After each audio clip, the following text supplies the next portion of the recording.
সকাল ৬টা নাগাদ আমরা রওনা হয়েছিলাম মনসা মন্দিরের দিকে। দুই পাশে সবুজ ধানের ক্ষেত, মাঝে মাঝে শিমুল, নারকেল, তাল আরো অনেক রকমের গাছ। দূরে দূরে দেখা যাচ্ছিল বিশাল ফাঁকা জমি, আর সেই জমির ওপরেই ছড়িয়ে পড়েছিল ভোরের রোদ। সূর্যের আলো যখন ধানের পাতায় পড়ছিল, মনে হচ্ছিল যেন সোনার কারুকার্যে ঢাকা পুরো মাঠ।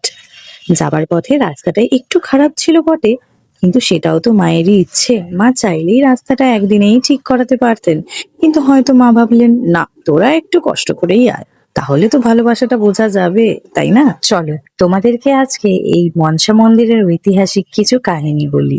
খড়গপুরের খুব কাছেই জগপুরে এক শান্ত গ্রাম, আর সেই গ্রামের মাঝেই দাঁড়িয়ে আছে এক অনন্য মন্দির, মনসা মন্দির। প্রায় ৪০০ বছরের পুরনো এই পূজাস্থল ঘিরে আছে অসংখ্য গল্প আর লোকবিশ্বাস। শোনা যায় এক সময় এখানে ছিল একটা উইয়ের ঢিবি, আশেপাশে ভরা সাপের বাসা।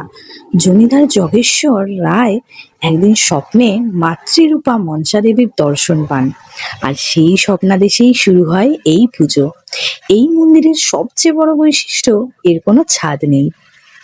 ভক্তদের বিশ্বাস, ছাদ দিলে অঘটন ঘটে। তার উপর খোলা আকাশ, যেন মা স্বয়ং মুক্ত আকাশের নিচে বিরাজ করছেন। মন্দিরের চারপাশে যে পাকা দেওয়াল, তাতে এমন অসাধারণ কারুকার্য করা, পুরোটাই শিল্পীর হাতের কাজ। সত্যি বলতে কি, এত সুন্দর আর সূক্ষ্ম কাজ আমি জীবনে খুবই কম দেখেছি। যে শিল্পী এটা বানিয়েছে তাকে সত্যিই ধন্যবাদ দিতে হয়। আরেকটা বিশেষ দিক, এখানে কোনো পুরোহিত নেই। ভক্তরা নিজেরাই স্নান করে ফুল গন্ধ দিয়ে আরতি করে মায়ের পুজো করেন।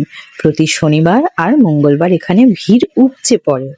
বাংলা চৈত্র মাসের তৃতীয় মঙ্গলবার হয় বছরের সবচেয়ে বড় অনুষ্ঠান, মনসা মেলার দিন। গঙ্গাসাগরের পর এটি পশ্চিমবঙ্গের দ্বিতীয় বৃহৎ মেলা বলে মনে করা হয়।